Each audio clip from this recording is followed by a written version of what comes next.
Today, we're going to be talking about how storytelling can assist in design and community engagement. And I found this article this morning about a park in San Antonio where they have incorporated a creek into the park. And apparently, the city officials don't like the fact that people are using the park and the creek to swim in. So they're going to redo the park and the creek to not allow swimming. What does this story have to do with our workshop today? So what it has to do with our workshop today is to give you an example of the difference between story and narrative, or the word theme. So you can use narrative or theme using the San Antonio Park. So the story is a story about the park, but the narrative is about how we as human beings have our need to be close to each other, and maybe in this case, our need to be close to nature. This story illustrates an urban design concept called desire lines. No matter what we design or plan, humans will do whatever they desire. That is, for example, we built suburbs and yet cities survive. The suburbs thrive for a while and cities look like they're going to die, but no. Our desire as human beings is to be close to each other, and that's why cities survive. The city officials of San Antonio, what if they understood the difference between story and narrative?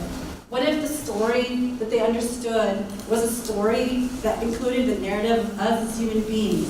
Would they redesign the park so that human beings won't play in the water?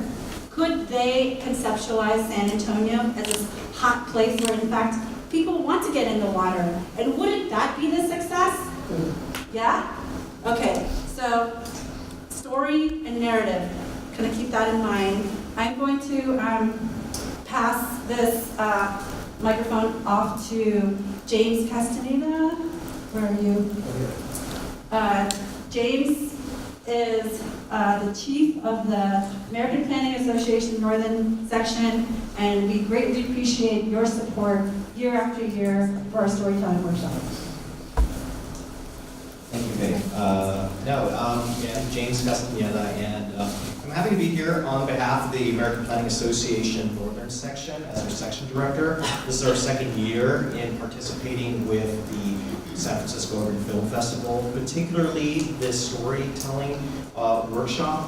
Back when Faye had reached out to us in 2017, I was only too eager for our organization, which represents over 1,900 planners, to be a part of this. I think it's very important.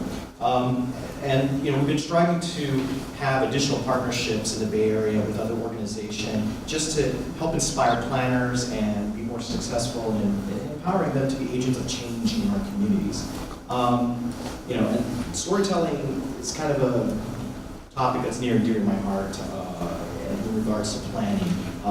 Being in the public sector for over 14 years, I've certainly run the gamut of bad community engagement, and it's really great that we're now getting to a part where we're rethinking how we communicate with our constituents, community leaders, people that are really part of what makes the community what it is, and really be the agents of change for that. So I think that new means of communications and strategies is something that planners and people who are engaged in the communities really need to be embracing. So again, APA is really proud to be part of this. Is definitely something that is running up the ranks among many in the APA national organization in regards to storytelling. So that's been great, and so and I think it's actually a great topic that we're focusing on resiliency and climate change, because that's definitely something that planners are really looking at in how we make our communities more resilient. How do we combat climate change and adapt?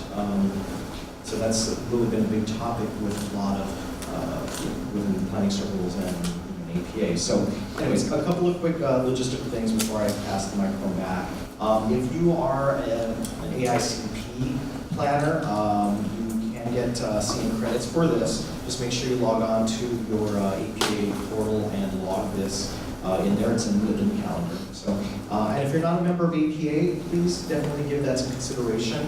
You'll be plugged in with planning professionals on planning topics and trends, state, local, regional, national, and we'll really have a robust programming of events and other subgroups that are really trying to grab this spectrum of planners that are involved in the Bay Area. So we really do have a lot.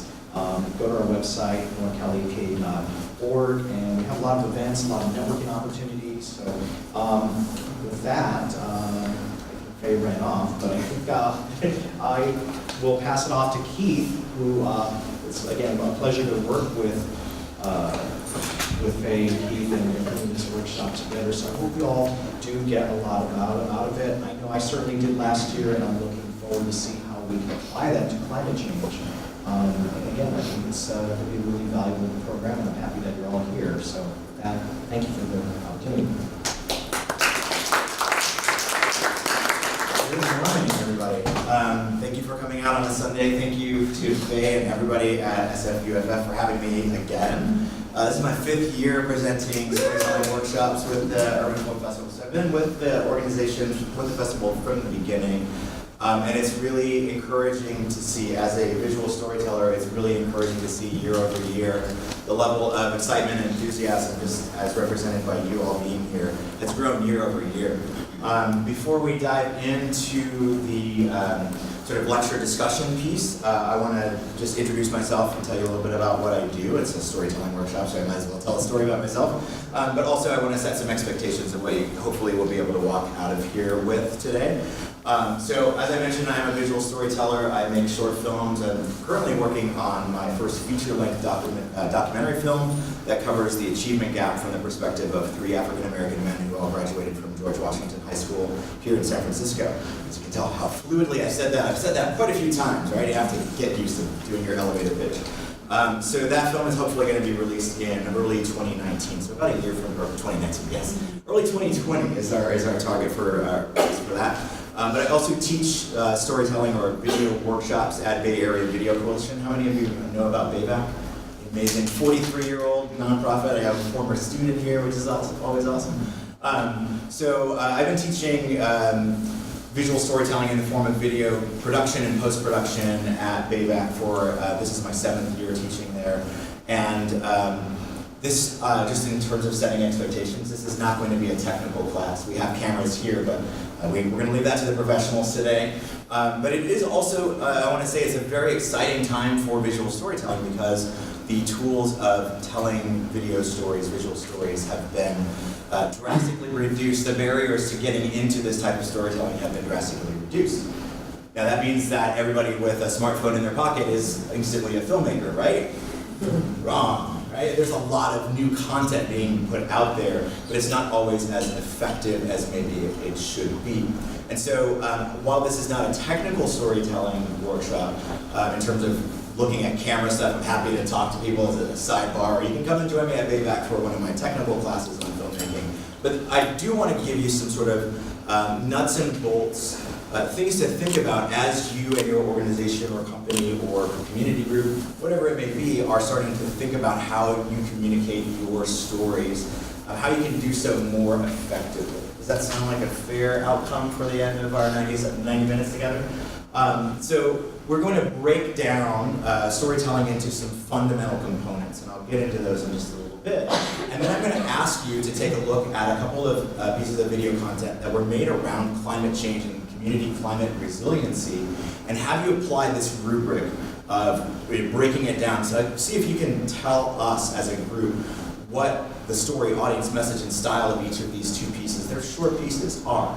Right? So by dissecting other people's work, I find it's very easy to then set up that same sort of methodology when you're sitting down and brainstorming with your teams to say, like, no, wait a minute, we need to start with whatever your section is. We need to start with the message, or we need to start with the audience. And for those of you that are continuing on into the level 2 workshop, we are actually going to have a case study.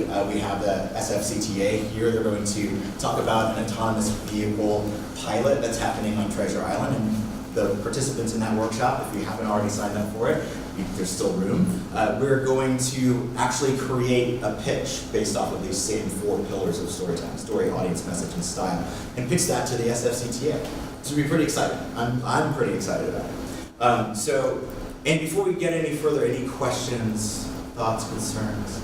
Okay, cool. I'm going to switch over from the handheld mic to the lectern mic so I can set up my slides.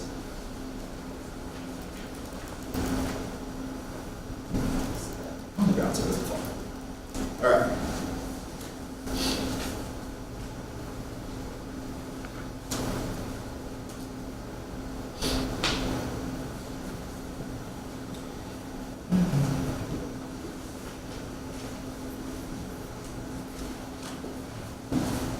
All right. Everybody hear me? Okay. Perfect. Okay, so this is, again, the level 1 storytelling workshop. These are, again, storytelling basics. And we are going to break a couple of these visual stories down into very, very simple, easy to digest components. This methodology I actually learned through the Adobe Foundation's Adobe Youth Voices program several years ago. This would have been about 2013 when I first started working with them. And this SAMS, or Story, Audience, Message, Style methodology that we're going to use is a great media literacy tool. If you've got young people that are in your lives consuming media, you can have them learn this. And we have a handout that we're going to give to each of the groups as you're working through and breaking down. More on that in a little bit. But we have extra copies if you want to take one home to your young person. We also have, we can give you a soft copy of it as well if you prefer to get it digitally. But we are able to break down all types of media, especially visual media, into these 4 components and really have a thoughtful discussion about what is it that these people are trying to get us to buy, do, say, whatever, right? And so we're going to break those 4 things down in turn. So as I mentioned, the initialization is SAMS: story, audience, message, and style. And we're going to look at each of those 4 components in turn, like I said. I personally think that for this type of workshop, and certainly for the workshop, the level 2 workshop that we're going to do, as opposed to making art for art's sake, we usually start with audience when we're trying to craft a public-facing message, right? Even if it's something we're trying to sell people a product or service, we're trying to drive engagement, we're thinking about that audience first. But I found that AMPS doesn't run off the tongue as easily as SAMS does, right? So we're going to start with story this time around. How many of you are storytellers of any sort of stripe? Great, a couple hands. Just because I'm feeling frisky today, I'm going off script a little bit. Just popcorn style, like just shout out, what do you like about storytelling as opposed to story consuming? For those that have their hands up. Connecting with other people. Okay, cool. Anybody else? Yes. Creating a picture in their mind. Okay, cool. Anybody else? Opening up possibilities. Opening possibilities or empathy. Yeah, all really great reasons for enjoying the craft of storytelling. I've been obsessed in the weeks leading up to this. You probably know this workshop was scheduled to happen in November. We had to postpone. I've been obsessed with story, and everything around me seems to be like trying to prepare me for this workshop. And so many different things, from like this TED Talk that just happened to pop into my down one of those YouTube rabbit holes about like the power of storytelling and what's really important in story. And it really is fascinating to me that all of these things are sort of happening together. There's this weird story that my brain is creating about all of these weird disparate things, right? And I think ultimately for me and for most of us, that human connection, that deep connection of sharing information, of sharing experiences, creating empathy, right? Opening possibilities, I heard too, right? And for me as an educator, but through stories being able to teach, right? I really, really think that it's very, very powerful. And so we're going to start with story just as our first jumping off point. One second. saw all this beautiful water here in the image, and I'm like, I have water here. So, Faye talked a little bit earlier about the difference between story and narrative. I wonder if anybody would be, as you can tell, I'm trying to warm you up to contribute because I'm going to break you into small groups. Can someone offer up a definition of story? What is a story? What is unique about a story? Yeah, we've got a wireless mic going around. Nobody? Okay. Is it fair to say that a story has a discernible beginning, middle, and end? So there's time in a story, yes? Right? What else are components of a story? Characters, right? Characters are the objects to which we have empathy, even if it's an anthropomorphized animal or, elemental object like a stone, right? We have some sort of connection to an interior life. And that interior life playing out over time is something that we respond to, just as humans. It's very, very hardwired into us. So the kinds of stories that we're most likely to tell in short form are not going to follow a classic 3-act structure, right? Where there's time to develop long character arcs and develop a deep connection with a character's sort of personal journey. In a 3-minute film, there's just not enough time for that.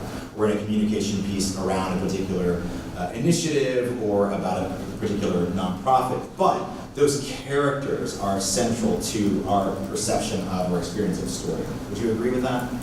Yeah. So if you think about story in terms of we have a character, something happens or fails to happen, and that precipitates a reaction, right? Then we've got kind of fundamentals of story.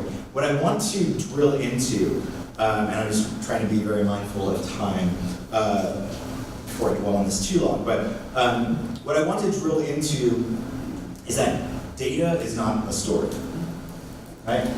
We've all heard that type of storytelling, right? There's a data point, data point, data point. What really drives our connection to a story, in my personal opinion, is the answer to all of the why questions, right? So a story can be about how this thing happened, and this thing happened, and this thing happened, but what we really start to grapple with or really find most interesting is an exploration of those why questions. And I don't know about anybody else, but I have a youngster, he's not that young anymore, he's about my height now, he's 13. But you can all remember a time when you've been around a child that just takes you down that why rabbit hole, right? And that's where story comes from. Right? That's where myth comes from. Well, we notice that the sun comes up every morning at the same time, but why? And nobody can explain why it does, or at least they couldn't back in mythological times. They just made up a story. There's a chariot, whatever tradition you follow, there's a reason why, and then you can go back about your business. You don't have to think about it, right? So we connect to this exploration of why questions. And so as was mentioned earlier, as James mentioned earlier, like, bad storytelling or bad communications often, and as Faye and I were developing these workshops, is often about an agency wanting to communicate some information, and they're giving slideshows that just have data. Maybe if they're lucky, they have a data visualization, a graph, but graph doesn't get to the why. It doesn't get to the impact that a story can. Right? So the short story that Faye shared with us earlier today, which was my first time hearing it, so I'm just joking a little bit, but there is a lot in that about, I don't know, just the way that humans interact with a particular design, particular plan. And it starts to get us to ask those why questions. Why did we wind up with this situation? How could we tell us the different story? How could we incorporate storytelling into our planning process so that we don't wind up with these wildcards? I'm going to tell you one more thing about story before we move on into audience, or discuss that a little bit. I'm a big nerd, if you hadn't been able to tell that already, and I play a version of Dungeons and Dragons called Pathfinder. I play every other Friday night. I thought that was an applause. I was like, yeah, we're nerds. And one thing that is kind of typified by the story that Faye mentioned earlier about San Antonio is that we as storytellers are not the owners of the story. So I literally spent about 3 hours writing character backstory for characters non-player characters that my team is going to run into maybe 3 months from now, but I have no idea what they're going to do with that, right? So that collaborative storytelling is what I think we're all kind of hungry for, that connection, right? Tell me a story that has something to do with me, and it helps me to understand me, and that's all that tabletop role-playing is a collaborative storytelling effort. So it doesn't have to be, especially in today's social media-enabled world, it doesn't have to be this one-way communication that we're used to in broadcast. It can be this sort of feedback loop of collaborative storytelling, which I think is really at the essence of SFUFF and wanting to bring storytellers together with planners and folks that are thinking about what kinds of futures we want to build. We need to create that two-way communication, not just one way. So, we talked a little bit about sort of a beginning, middle, and end. Good, compelling stories often have some sort of central conflict. Sometimes that's within a particular character's interior life. And sometimes that is a problem that needs to be solved, whether it be a problem that can be solved through planning or a problem that can be solved through bringing people together to brainstorm or just simply to share their own personal stories. So thinking about story from a conflict angle gives you a really, really good place to start in getting engagement. Audience. As I mentioned, this is probably one of the most important pieces of storytelling. And again, as a storyteller by nature, as someone who wrote short fiction and poetry in his younger years and still does to this, to a lesser extent these days, I was always operating in this vacuum of writing or creating content for the sake of creating content. And audience was an afterthought if it was even a thought. It wasn't about that. But for the type of storytelling that I think we're all going to be engaged in, not just for fun or for personal expression, but for bringing together communities, or getting engagement into our sort of planning dialogues, we do need to think about who that audience is and where they are, and how do we tell stories that meets them where they are. So one important thing that I want you to be looking at as we get into the breakdown of the stories that we're going to look at. There's a couple short films, as I mentioned. Who is it that you think the audience is for a particular piece? Hopefully then sort of reversing that into your pre-production, your pre-planning for your own projects. Who is it that needs to experience this story? And what am I hoping to get from them? Whether it's for them to take an action, whether it is for them to just understand this complex situation, right? Whatever that is. So who needs to experience the story? And especially now that we have more than one type of screen, where are they physically? Where are they going to be consuming this story? Is it going to be on a mobile device? Because my planning for telling a story that is strictly going to be consumed on a mobile device through social media platforms is going to be slightly different than planning a story that is going to be a short film that might be featured at SFUFF, for example, right? So all of this thinking about our audience goes all the way back for me, and I underscore this with all of my students. You need to be thinking about your audience first, and then build all of your storytelling platform around where the audience is going to be found. And this is tricky, especially if you've not done this before, and so that's why we're going to sit today and work with our teams today to figure out some nuanced ways of looking at audience. I think just starting off by thinking not only about who are they demographically, but how are they going to consume the media is super important. The message. So as Faye pointed out, the difference between story and narrative, there's a difference between the story and the message that's embedded in that story. And there could be more than one message in a particular story, depending on the length of it, or it could be just a single message. Some simple messages would be like a call to action, like register to vote today, right? That is a message that could be embedded in any number of different stories, but when you're thinking about a particular audience, you have to figure out how you package that message, right? And that's going to come up in just a little bit. But main way of thinking about a message is the takeaway, the moral, which is different than the first this happened, then this happened, then this happened, right? So just disambiguating story and message, I think, is super important.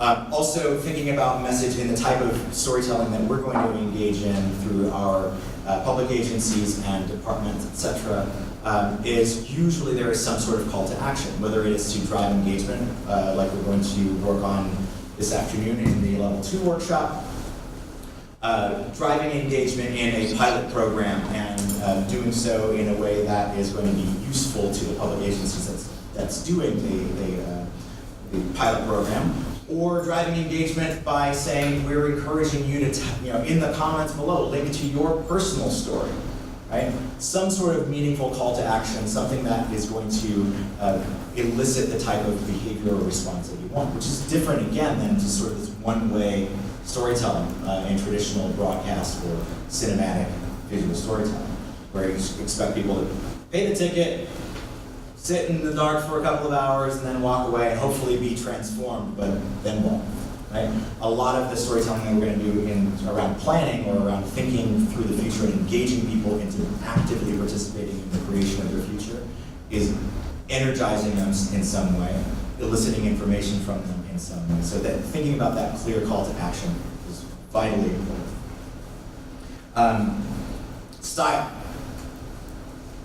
Style is informed by the type of message that you're trying to tell, the type of story that that message is embedded in, and very, very much dependent on the audience to whom you're trying to speak.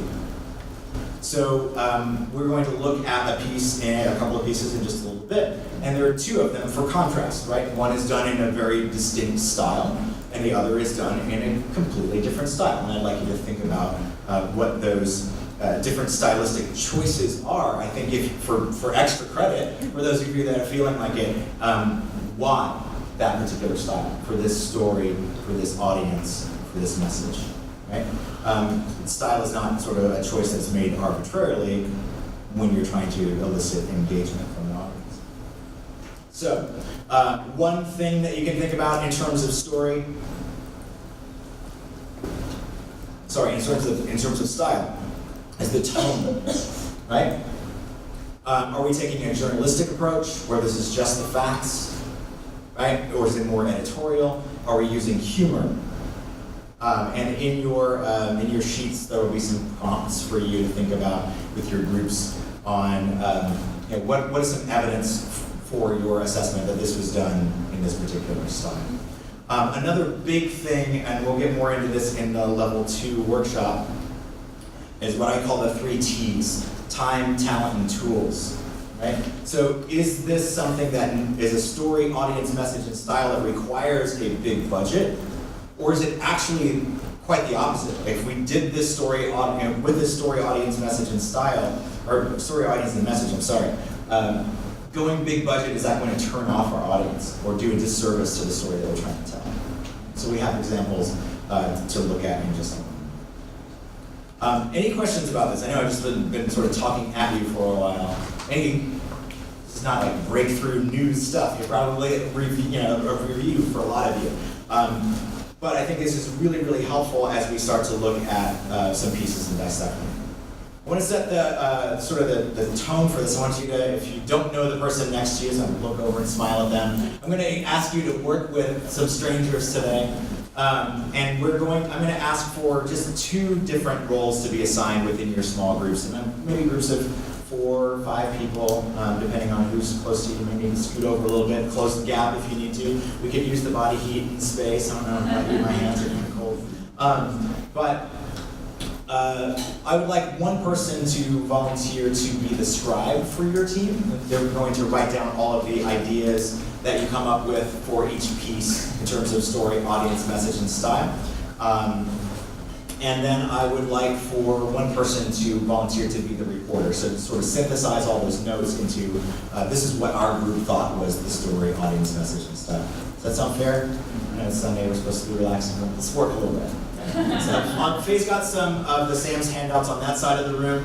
I've got some on this side of the room. So start working and closing the gaps in. I would like groups of maybe 4 or 5 people. Like I said, we have extra copies of the handout if you would like. But start talking about who's going to be your scribe and who's going to be your. Have we decided on a scribe yet? That's for you. Hello. Is this the group here? Have you decided who's your note taker or who's your scribe yet? Back to center. I'm liking the energy in the room. That's really encouraging. If I can just draw your attention back real quickly. For the overachievers in the group that have already gone through and looked at all the discussion prompts that are possibly there, I'm going to warn you in advance that some of these discussion questions or prompts won't apply to a short piece like this. This is meant to be a general handout. But they are good jumping off points, right? So I'm going to show you this first piece, which is only about 1 minute and 13 seconds long. It's a short piece. And I would like you to just either in your mind or if you brought something to write with, jot down your thoughts on what you think the story, the audience, the message, and style of this is. And then I'd like to give you about 5 minutes with your group to discuss. Hopefully with 4 or 5 people in your group, you might have caught on to something that your neighbors didn't, or vice versa. And so we'll give a few minutes time also to just sort of synthesize that, and your reporter will be able to report out to the large group what you thought story, audience, message, and style are. We'll see how we're doing on time, see if we want to go around for all the groups or if we're just going to do some selected volunteers. We'll see just in a minute. All right, so without further ado, let me just check our audio here. Hopefully, there we go.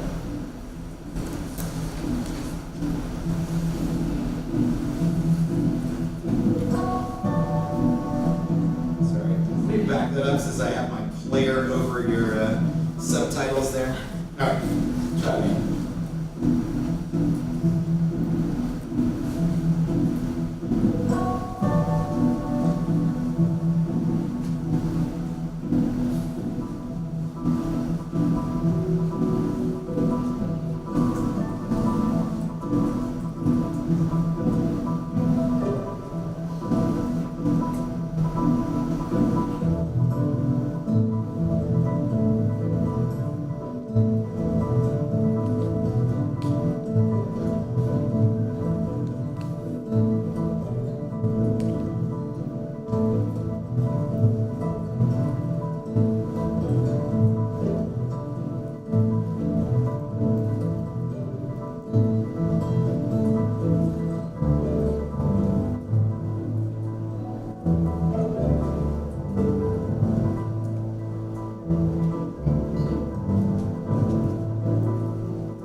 So take about 5 minutes, no more, to discuss with your group what you caught in that very brief 1 minute and 13 seconds, or 1 minute and 11 seconds of story, audience, message, and style.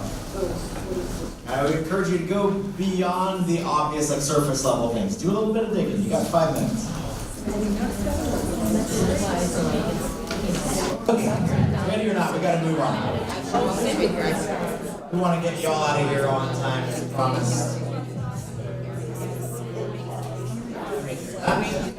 If I can bring your attention back up to the center stage here, I've got another short video for you. This one about 2.5 minutes long. And similar process. I'd like you to jot down or mentally save as many things, details as you can about story, audience, message, and style here. And then we'll have another 5 minutes or so of discussion. If you need to use some of that time to go back to the first video, or if something in this next video sparks something, oh, I hadn't thought about that, right? You'll have a little bit of time to do that. But then I'm going to give you a few more minutes after that to sort of synthesize all of your group's notes and then report out. Sound fair?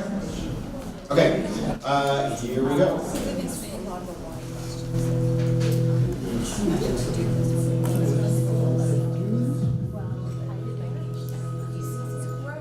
there's nothing more important than building an equitable environment for the future.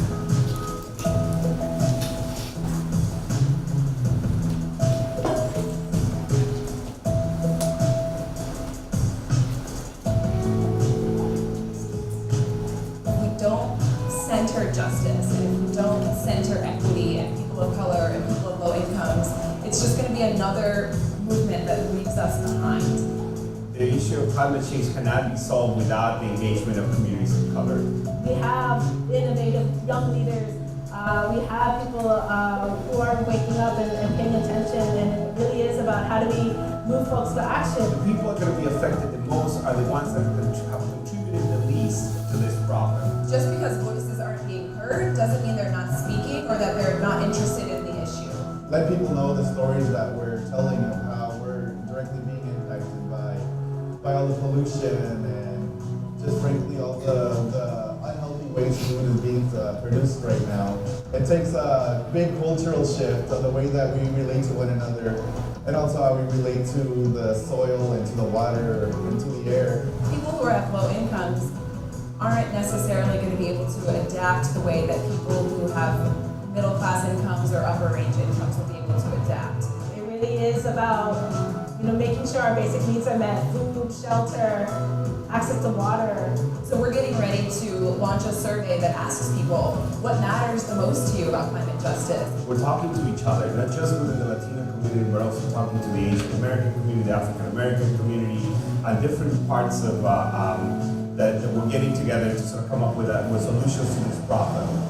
My son Miles is a big part of sort of what fuels me to do this work. And I think a lot about what I'm creating for him, like what his future is gonna be like. We can have a better future.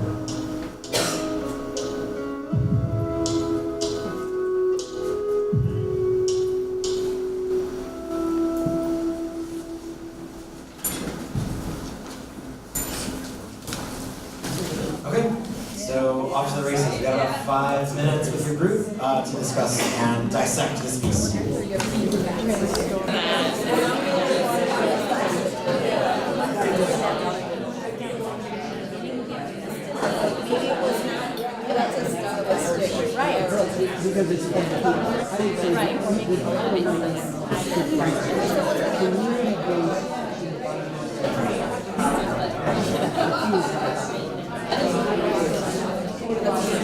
Okay, I'm sorry to say that we are out of time for this section.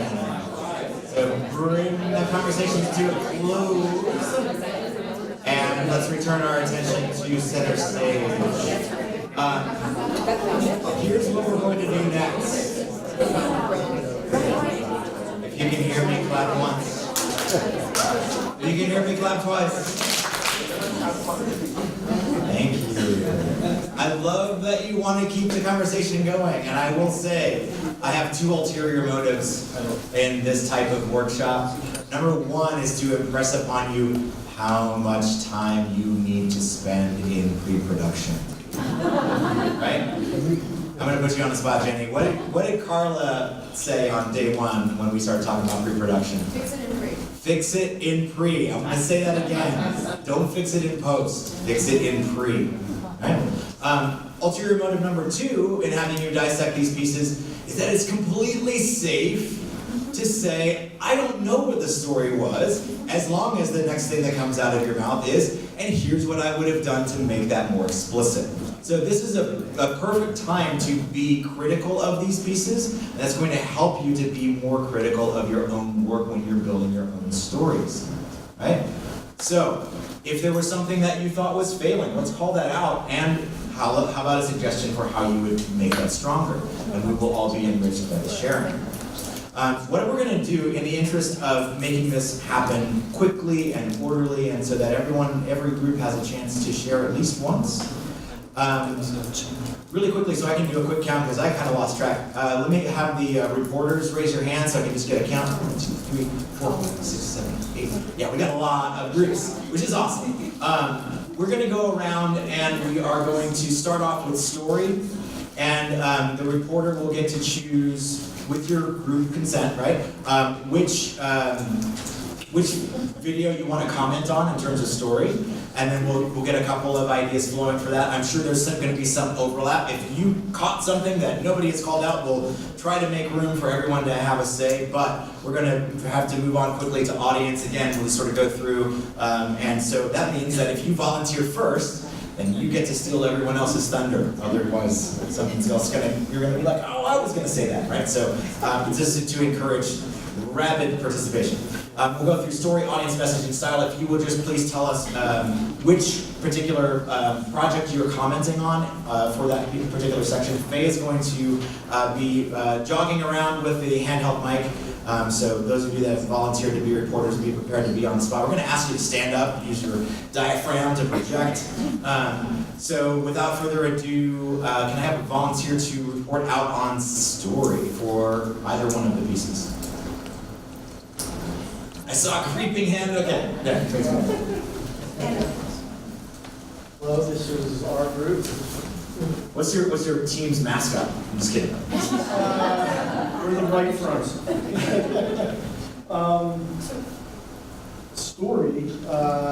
Which piece? The first or second one? I can probably comment on the second one. Okay. Easier. And it was more of a failure. We didn't feel like there was any real call to action. The story and message are different. Message is where we find the call to action. Was there a discernible storyline that your team thought? For one, the first one felt like a kind of a public message, and then the second one was more of an emotional based kind of public awareness as well. Mm-hmm. Those are stylistic. Was there something? Maybe someone else want to comment on story for the first or second piece? Is it working? Is it working? Is it working? It's quiet. So for the first one, the city of Bologna offers incentives for alternative modes, and people are using them. That was kind of the first Okay. one, and then people of color are organizing in the Seattle area for climate justice. Okay. Cool.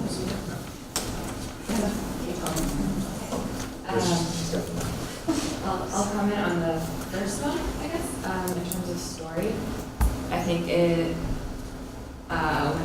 when the video first begins, it kind of seems like a video targeted towards tourists, this is a little bit towards audience, but in seeing it unfold, it first starts as kind of these incentives that Bologna is providing to people in the city, whether they live or visit. And then it sort of crafts a pivot, which is why they're doing it, and calling out to, I think, either policymakers or similar cities to say, this could be you, or why, kind of extending it outward. Give us another comment down front, Jay. Just one thing to add was it was a local policy that has global benefits, and we thought the beginning of the story was local, but then as it moved on, it was save CO2 globally. Some good breakdowns of story. If you can think about story as you're planning your projects as the outline form. What are we going to see first? Then followed by what? Followed by what? So we could have a statement of the problem followed by some data that backs up the problem, and then a statement of the proposed solution, and then followed, right? That's the sort of first this, then this is story, right? ABC, the A to Z of the project. What about audience? We've got one in the back. Hi, so on the first one related to audience, what we found interesting is we were not entirely clear who the audience was, and so we kind of critiqued the piece from a few different viewpoints. As was already said, it could be decision makers or other cities. But if it was a call to action to the general population, in our group there were some opinions that perhaps the style could have been different in terms of more personal, somebody kind of saying, I love this and this is why. But depending on who the audience was, I think, which again wasn't entirely clear. I mean, it's the World Bank or something, the World Economic Forum or whatnot. But depending on who the audience was, the style and could be used differently and perhaps more effectively, depending on who the audience was. Got some hands here.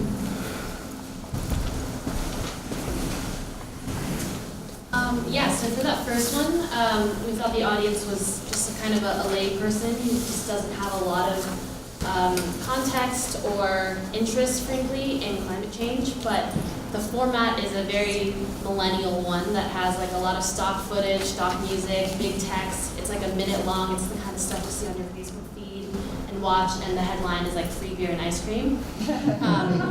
So we kind of thought it was like a way of Trojan horsing a big concept like climate change into something that people are going to want to watch on Twitter.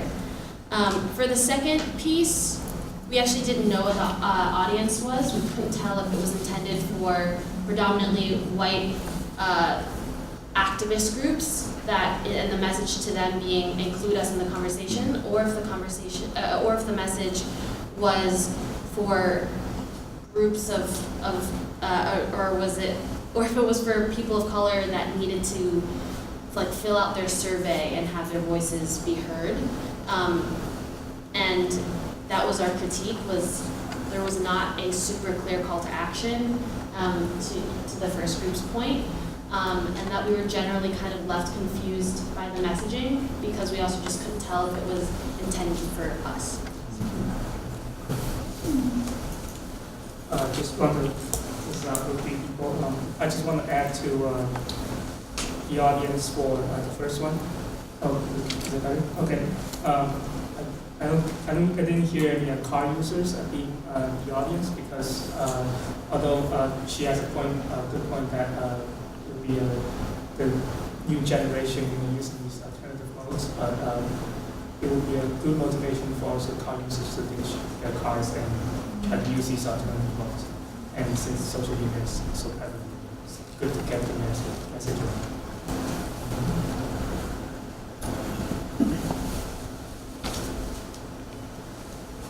I'm glad that the group called out that second piece definitely felt like a snackable piece of content designed for social media, because that immediately jumped out at me. There was something about that video, aside from the use of stock footage and the large block of text that jumped out at me. Did anybody else catch that?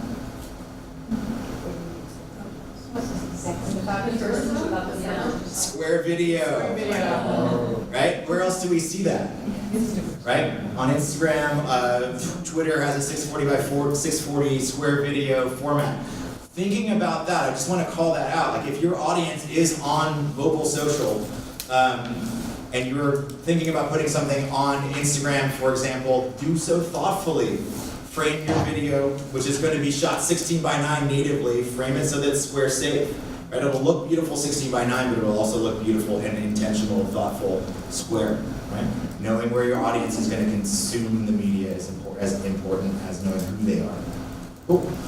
What about message? What did y'all think? I know we've talked a little bit about that. Like some of you have called out, like, I wasn't quite sure what the call to action was. What was the takeaway? Anybody?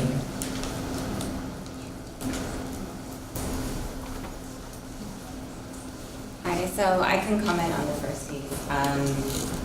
So the overall message of the piece was to, Bologna's example, to reduce their carbon footprint and their air pollution within their community.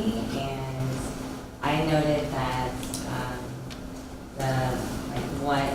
who is implementing these practices within the city. So we thought that it would be another message that would play into cities playing a role in changing their constituents' behavior.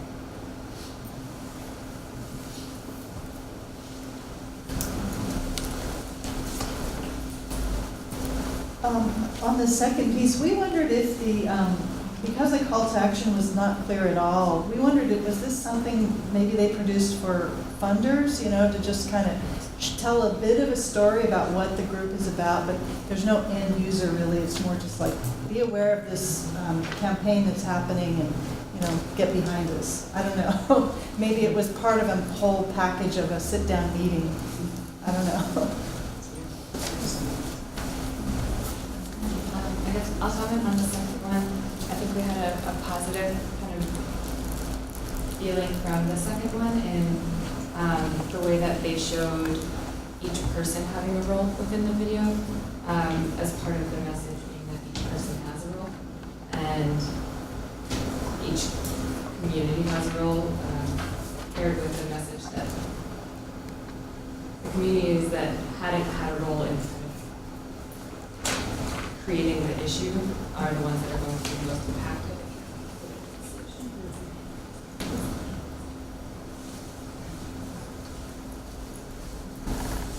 Getting my workout. In terms of message on the first one, we felt that besides the obvious message of emissions reduction and less pollution, that there was kind of a compelling community narrative and the effect of collective action in a sense that, hey, we can do this. I think that's it though. Yeah. Did anybody catch the question that was posed in the first one? What was it? Would you want this in your city? Yeah. Would you bike more if your city had this? But it wasn't like an explicit put that in the comments below or send us. It was not explicit about how they wanted it. Was they're like, of course you're going to say yeah, right? But then to whom are you saying yeah? Not to the not to the World Economic Forum unless they explicitly ask you to put it in the comments. I take that back. I'll walk that back. Some people are definitely going to be spouting off in the comments whether or not we ask them to. But a lot of us would be like, yeah, I would do that, and maybe don't know how we would take that intention to the next level. Well, I think that with us, like someone else said, what if, sorry. What is the context where these are being viewed? Are they, someone said, was this going to be shown in a meeting of funders or within a context of some other source material? So maybe the World Economic Forum one, there was something else that followed up. It's not standalone. There's something else that comes up after you view it, like the poll or the email this. So the context is kind of missing. Yeah. And one other thing is that on the second one, there was no logo or mention of the organization that had developed the piece, which left us a little bit confused also. I also just, I'm curious about authorship, had not the World Economic Forum been sponsoring that, how might we have received everything differently? Interesting, yeah. Yeah. Had it been produced by a local CBO or Air Quality Management Board or something like that, rather than, yeah. So, awesome. And I think that a couple of times it's come up that context is everything, and I fully believe that. I think the saying content is king is very, very valuable and very valid. It's not enough to just talk about making content, it's about we have to make it. And so hopefully one of the things you walk away from this workshop with is kind of a new understanding about how you can just basically break something that's big and gnarly and scary, like telling visual stories, down into some constituent components. But I think really thinking about the context, is this something that we can put out that's standalone? Or does it need the crutch of the website? Right below, there's the call to action. Because we whether we want to acknowledge it or not, we live in a shareable content society, right? So having there be a clear call to action in the video itself is much more important than it has ever been. And also, I think a couple of you mentioned the messenger is as important as the message, and maybe the messenger is the message in certain situations. Like, is it the BBC? Is it folks from the community? Who are you telling me this? Yeah. Cool. Lastly, style. What were some style notes that folks caught? We felt the second one was really confusing versus the first one, because you had the speaker, you also had moving visuals in the back as well as some supers, so it's really hard to follow, and I think that and started to cause some confusion. Whereas the first one, there was no voiceover, it was just purely visuals. What else? Well, I think we have different ideas on that. Okay, yeah. I think the first one is just basically use a bunch of video clips, maybe picking up from previous video or some stock image, and it's basically text block at the bottom. Where I feel actually the second one, actually the voice, I feel a better connection with the audience, and they are using maybe they say low-tech DIY, but they are very cleverly and smartly use that. They stand in front of a white fence where all those digital collage from iPad can just happen overlay on top of that. This is pretty interesting and inspiring idea in terms of the format and scale.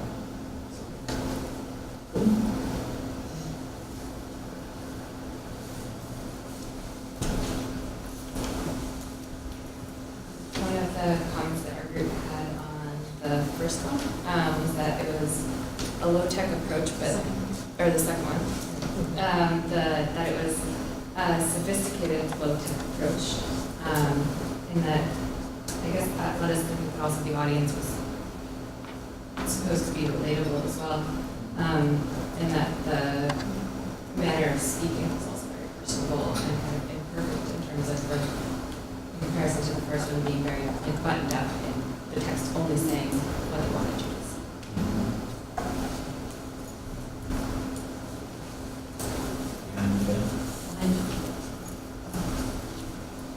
Only one comment. Our group thought that the first one allowed you to create your own voice, but you personalize it in a different way.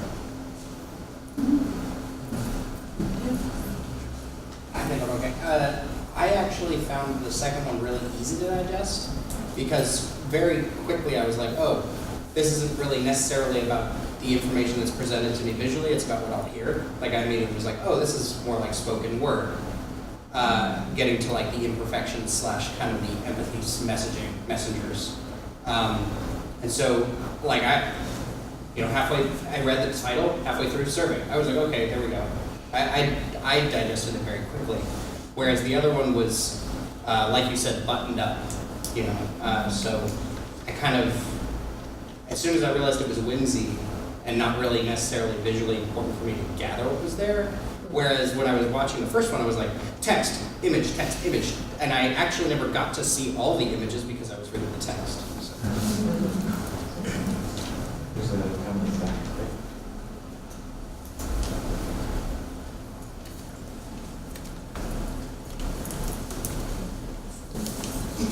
I'm not a reporter is much more eloquent, but I just wanted to comment on that. I had a similar experience, and then my team let me know that there was this whole other story being told on the wall that supported what was being said, but it was super additive to it. I mean, there were families drowning, there were some dark stuff going down that I missed because I focused on, I couldn't do both at the same time, and so I focused on one or the other, and that was a challenge that might also be a parallel process of the reality, because these are folks who are trying to feed their families and trying to deal with climate change at the same time and trying to be part of a conversation they're not included in, and it's just a lot to hold at once.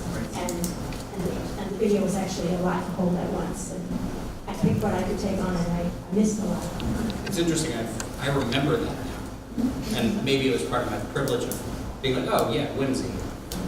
But of course, I do remember it now that you say it. I remember the writing. The irony of it being a doodle or graffiti on the wall, but it was a heavy subject. Almost how we shortchange their messaging, or how a population sort of shortchange the messaging. We have maybe one more comment down front there, and then got some housekeeping. I'd like to add to what you just said. I said visual overload in both of them. When someone speaks, I want to see the face and hear what they say and not see something else.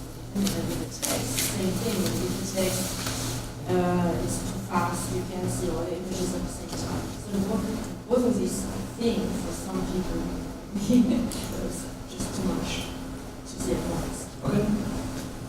Of course, it's